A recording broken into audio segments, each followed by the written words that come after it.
家里有这样的旧门板和老对窝的，千万别扔，稍微改造一下就可以变成一款超实用的多功能茶桌。它可以用电来烧水，也可以用炭来围炉煮茶。夏天的时候放点冰袋和干冰，还可以当小冰箱使用。这块旧门板我已经收集了好几年了，今天终于对它下手了。之前捡回来的这个石磨盘和这个石头对窝，今天终于也派上用场了。这两个摞在一起正好当个桌腿，而对窝的中空部分对我来说恰到好处。再找一个粗壮的木墩来当另一条桌腿，但两个高度不一样。用油锯锯掉木墩高出的部分，再用电刨把截面刨平整。两个支腿准备好，我们就来处理桌面。这个门板太细长了，不好看，所以准备给它锯短一点。安装好靠齿，直接用电源锯就可以来切割。再用尺子量出对窝的直径，把门板翻个面，找到中心点，固定好修边机，用修边机开出一个刚好可以镶嵌石头对窝的圆形凹槽。把桌面翻过来，这样就可以刚好镶嵌在对窝里。但这个桌面这样看上去很薄，不协调，所以我准备用这种3×5的木方，给桌面来一个视觉上的加厚。为了美观起见，我们需要给木条拼接处切成45度斜角，这样拼接就好看许多。然后直接用气钉枪钉在门板的四周，这样既增加了桌面的宽度，也增加了桌面的厚度，看起来就稍微协调一点了。然后再用角磨机加钢丝刷把老木板表面打磨一遍，让其木纹肌理更加的明显。用砂板把边框的毛刺打磨掉，有棱角的部分全部给它打磨圆润，推掉灰尘，这样桌面看起来就舒服多了。再用电动曲线锯对准对窝中心开一个25厘米直径的圆形孔，再手搓一个可以镶嵌电磁炉的圆形盖板，然后把桌面挪开。这个对窝表面有很多的青苔不好看，所以用钢丝刷全部打磨一遍。另外一个桌腿表面也用钢丝刷全部打磨干净，然后给它刷上一层水性木蜡油，这样可以防水防霉。最后给木板也上一层棕胡桃色的水性木蜡油，让木质的纹理愈加清晰，尽情舒展。吸干以后，这温润的质感、古拙的韵味一下就凸显了。为了茶桌更稳固，在桌面的背后钉上2个木钉，在桌腿上钻2个相应的孔，这样对齐嵌入，这样桌面就非常稳固了。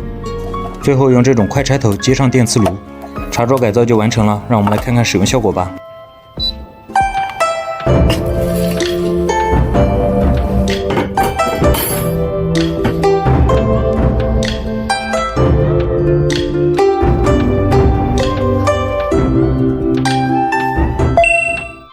朋友们，你见过从河里捞起来的围炉实木茶桌吗？它浑身带着被河水冲刷过的痕迹，一看就是块见过世面的大木头。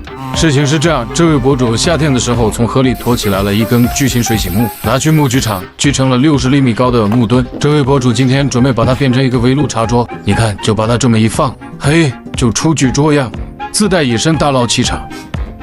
他先用铲刀铲掉表面这些已经被撞了破裂、容易脱落的表皮，然后把它放刀。用钢丝刷给它来个搓澡式的打磨，把表面的毛刺、灰尘还有松动的表皮全部清理一遍。打磨完以后，这粗糙又带感的肌理，差劲那味儿不就来了吗？侧面打磨好，它又开始打磨柱面。你看，在水里泡太久，半年过去了，这中间的还没有完全干透。他一起找了个炭火盆，放在木墩中间画出轮廓线，然后用修边机修出1深1浅的2个圆，再用小链锯划了几个豆腐块。最折磨人的就属凿这个炭火洞，这博主就拿个凿子这样一点一点凿，那木头也硬得跟铁疙瘩似的，这每一下都像是在跟岁月较劲。从天亮凿到天黑，这手都快论废了，硬是靠着一股倔强把它凿完的。就这样吧，实用至上，颜值随缘。然后博主也找来修边机磨去茶桌的棱角，用砂纸打磨掉表面的小毛刺。这磨的是木边，修的是生活，因为圆润才是生活里最舒服的模样。这个桌面处理好了，博主还要做4个凳子。这凳子跟桌面一样，也是走野生路线，就用几根树根稍作裁切，用角磨机打磨表皮，再用修边机修掉棱角，最后手动打磨光滑，手摸上去不够屁股。一看这树墩敦实的能坐一辈子。最后再给它上一层防腐防水的木蜡油。这位博主用的是棕胡桃色的水性木蜡油，干得快还没味道，均匀喷涂后，木头纹理更显透亮，温润感直接拉满。这整套下来，水洗木茶桌配实木墩子，粗粝中带着温柔，野生中透着精致。再放上一个用隔热棉包裹好的炭火盆，围炉煮茶的时候往这一坐，谁不说一句这才是生活该有的样子。做的好不好看吗？做的喝茶用的。茶叶的。啊。朋友们，你们的茶桌长啥样？评论区晒一晒吧。我花了2天时间，用这根捡来的水洗木给老朋友的院子里改造了一套围炉实木茶桌，是不是我这一下就帮他省了大几千？事情是这样，朋友2月份要搬新家，让我给他院子里做一套围炉实木茶桌，都是很多年的老朋友了，所以这件事必须帮他办妥。这是我这里能找到最大的材料了，就用它来改造吧。这是从河里捞起来的水洗木，也算不上什么好木材，甚至表面被撞得支离破碎，希望我的朋友倒是不要嫌弃。首先，我们把那些容易脱落、已经破裂的表皮清理一遍，清理完就给它放平，然后用角磨器加钢丝刷，把表面的泥土、灰尘、毛刺全部再清理一遍。用钢丝刷能保留表皮原来的肌理，这样木头看起来更显沧桑，也更有故事感。表皮清理干净以后，我们就要把桌面打磨平整。这棵树被水泡过，中间还没有完全干透，但朋友要着急用，我们也没法等，在中间标出炭火盆的位置。用绣边机掏出这样一深一浅的轮廓，再用电链锯把中间锯出田字格，然后就要用凿子不停地凿，一点一点把中间全部凿空。这可是一个极具考验耐心的过程。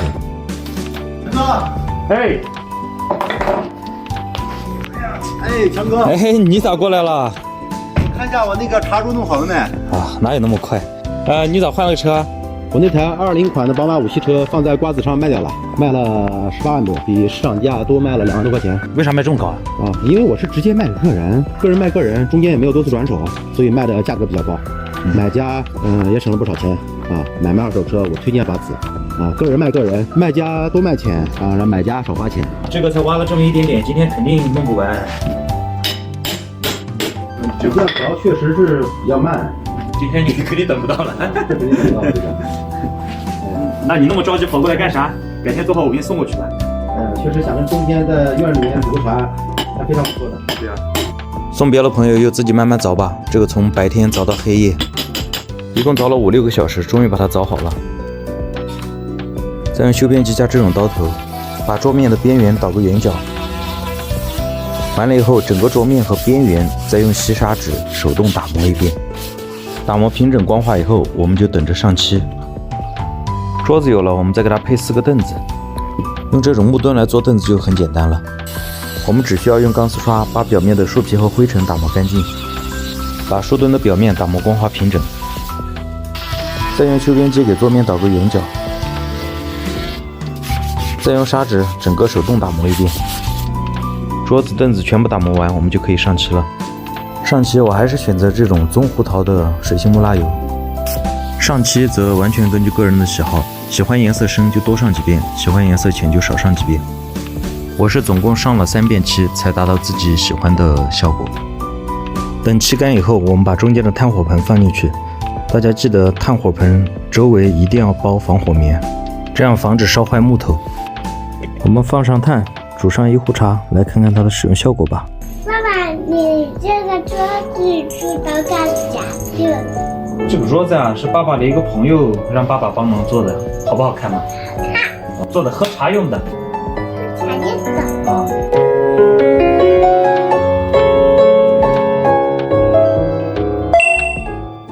今天用这个煤气罐给媳妇外婆家做一个可以室内使用的柴火取暖炉，老人家用它来取暖，热热洗脚水，烧个开水什么的，应该还是很方便的。费用清单我会放到评论区，大家自行领取。我们所需要的改造材料在废品站都能找到，这个用来做支腿，这个做防烫网，再找一块旧铁板。材料备齐，我们就可以动手了。切割之前一定要给罐子注满水，给罐子表面喷上一层脱漆剂，静置几分钟就可以用铲子把表面的漆铲掉。先可以切割掉这个碍事儿的提梁，在罐子的顶部开一个添柴口，倒掉罐体的水，切下底座，这个到时候可以用来做炉门。打磨掉添柴口的毛刺，把整个罐体的表面也打磨干净。在罐体上画出需要切割的线，用切割机把罐体切开。这里注意，我们4个角切的时候不要完全切掉，方便我们后期焊接对缝。我们用锤子把这2块一样的铁板敲着立起来，用水平尺确保两边的高度一样。然后切一块铁板来封顶，用电焊暂时固定。前后这2块铁板是异形，所以我们先用纸板打个样，试一下大小正合适，我们就可以比着它裁出相应的铁板，再用电焊临时固定。同样的方法把后面的口也封住，这样我们就得到一个扩容的燃烧室。把炉子翻面放平，我们来做它的支腿。本想直接利用这个支架，但有点太宽，所以我把它切掉一些。因为底部要放接灰盒，所以焊支腿的时候我们要注意它的宽度。用水平尺先把4个腿全部找平，然后用我这正宗的鸡屎焊把它们焊接牢固。用切割机切出底部的漏灰口，我总共切4个口，再切2块一样的铁板，把它们焊在底部。这个的主要作用是用来放接灰盒。这个接灰盒直接用废品站捡了旧电表箱来改造，把这些多余的部分切掉，里面不要的也取掉，用取下的材料切一块，正好堵住接灰盒后面的漏洞。打磨一下边上的毛刺，这样一个简单快捷的接灰盒就做好了。我们再用之前切下的底座来做炉门，切割掉不平整的边缘，打磨掉边上的毛刺，表面的漆也打磨掉。再切一个内径小于关火玻璃直径的圆环，把它与炉门焊接在一起，打磨好备用。我们先把炉体所有需要密封的地方焊满焊结实，再用砂轮片把整体都打磨一遍，然后在顶部开上一个孔，焊上一节烟囱，下面来安装关火玻璃。我们找几个人用过的这种短焊条，像这样立起来，在炉门边缘点一圈，在炉门上先铺一层防火棉，放上这块专用的壁炉关火玻璃，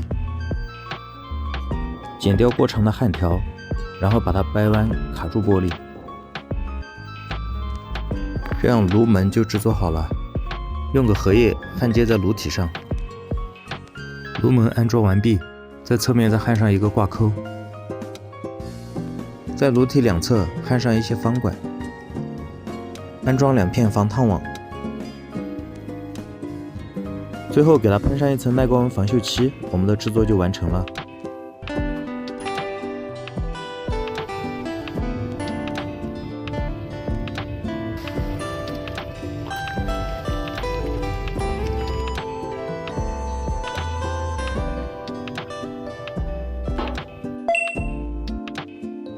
这位爱花小钱办大事的博主今天又出来搞事情了。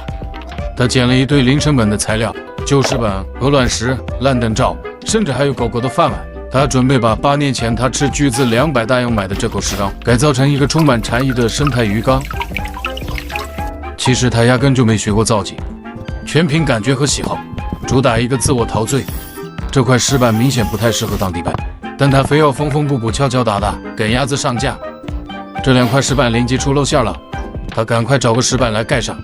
这波遮丑的操作跟他的抠门本性倒是一脉相承啊。他先用2块大鹅卵石一叠，美其名曰靠山，想着生活安稳。其实他心里想的可能是，反正石头不要钱，能多堆点就多堆点，然后用水泥砂浆把它们做实。毕竟根基很重要，其实主要是怕倒。他嘴里念叨着山为骨架，水为血脉。他在山脚下做了个蓄水池，说是聚财，还在旁边预留了很多种绿植的地方。嘿，这堆破石头还被他摆出寓意来了。